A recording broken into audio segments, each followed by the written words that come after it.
John Ulzheimer is known as one of our nation's most recognized credit experts. Having worked for 28 years in the credit industry, John has become one of the most prolific speakers about credit and the go-to authority on answers to credit-related questions.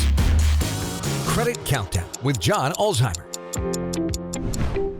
Hey there, this is John Ulzheimer. I am a consumer credit expert.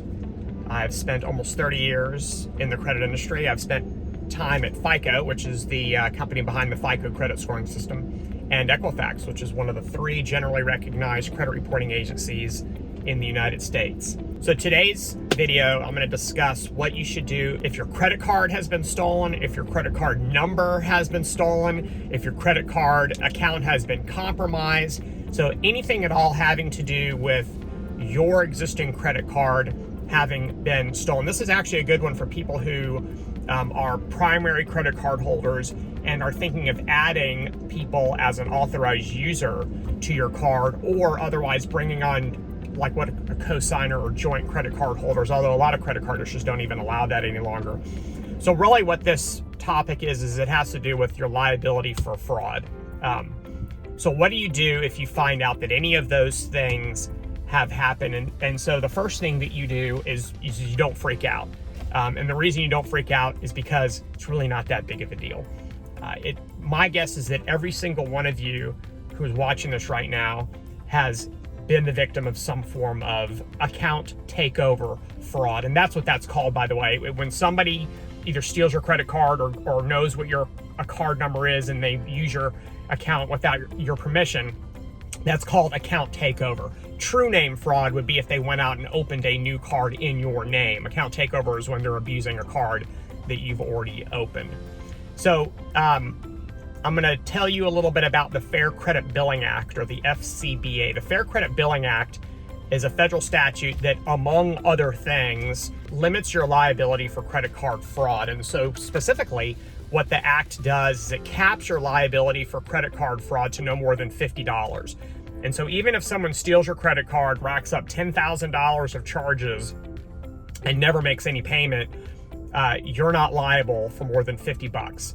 So even on top of that, all 4 of the credit card networks in the United States, those are Amex, Discover, Visa, and MasterCard. Those are called the networks, even though I realize that, people may think, oh, I have a Visa card, I have a MasterCard, I have a Discover card, I have an American Express card. That's true. However, those are also the credit card networks. All 4 of the credit card networks have 0 fraud liability policies, and that's stacked on top of the $50 limitation that you enjoy because of the Fair Credit Billing Act. And so as long as you report the fraud to your credit card issuer, your liability will be 0. And now keep in mind, I'm not talking about, you give somebody a card and let them use it, or you add someone as an authorized user and you let them run up a big debt, or you have a joint card holder and they run up a big debt. That's not what I'm talking about. I'm talking about legitimate cases where someone has stolen your card or is otherwise defrauding you. Not legitimate use of a card that you just don't agree with, legitimate fraud.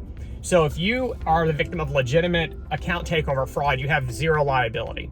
And this is great. So what do you do is, that's why I say you don't freak out, because you have no liability. It's going to be inconvenient, okay? You may have to go and call your credit card issuer, report the fraud. You may have to sign some documents indicating that you did not benefit from those charges, meaning that you didn't tacitly benefit. So both of you are defrauding your card issuer. And also that they're going to close the account. They're probably going to go through the charges with you, so you can identify which ones are actually legitimate and which ones are fraudulent. And then they're going to send you a new card. And so that's going to stop the fraud right there in its tracks. What they'll also do is they'll also back out those particular charges from your statement while they're doing their investigation. And then eventually, hopefully, they determine that all of those charges are fraudulent. You're never going to have to make any sort of payment on that debt. So you're going to get a new credit card. You're going to have to make some changes to the auto billing function, which is obviously inconvenient, but it's not what I call terminal. And so that's why I always tell people, don't freak out when it comes to credit card debt or credit card fraud, because you really have no liability in the first place. So hopefully that kind of helps to calm people down when they think that they've been the victims of credit card fraud, and also gives them some options on what they can do vis-a-vis the credit card issuer. So if you have any other questions about credit card fraud or credit reporting and such, please drop them in the comment section below and I'll do my best to get to them. Thank you very much for watching and have a great rest of your day. We'll talk again soon. For more videos and credit tips from John Ulzheimer, go to www.tradelinesupply.com.